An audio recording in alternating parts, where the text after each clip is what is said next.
दरम्यान या सगळ्या संदर्भात राम कदम यांनी काय प्रतिक्रिया दिली आहे पाहूया. महत्वाच्या आमदार खासदारांना जर तुम्ही भेटत नसाल तर लोकांनी का राहावं तुमच्यासोबत.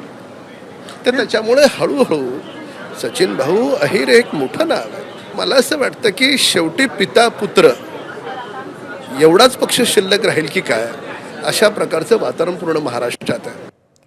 इन्कमिंग एवढी जोरात आहे, आता किती लोक येतील याचा सगळा निर्णय एकनाथ शिंदे साहेब घेत आहेत. आदित्य ठाकरे वगळून इतर सर्वजण शिवसेनेमध्ये येतील असा आमचा अंदाज आहे.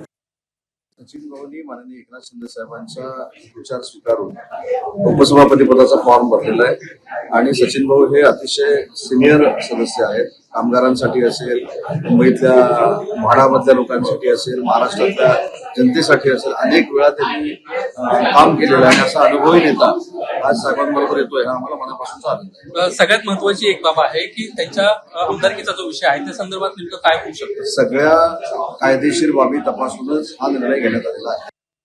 आदित्य ठाकरेंना खऱ्या अर्थाने आत्मचिंतनाची गरज आहे की शिंदे साहेबांसारख्या एक उत्तुंग व्यक्तिमत्वाची मिमिक्री करण्याचं काम मागच्या हप्त्यात त्यांनी केलं. त्यांना त्याची प्रचिती आली असेल की तुम्ही मिमिक्री करत राहा आणि शिंदे साहेब तुम्हाला धक्क्यावर धक्के देत बसतील. अजूनही ठाकरे सेनेकडून सांगितलं जातं की आम्हाला काही फरक पडत नाही, हा काय मोठा प्रवेश नाही आहे वगैरे हेच सांगितलं जातं. अहो ते संपूर्ण फक्त घरातलीच मंडळी राहतील. बाकी सगळे जे शिवसेनेला बाळासाहेबांना मानणारे आहेत ते सगळे शिंदे साहेबांबरोबर येतील, तेव्हा त्यांना जाग येईल.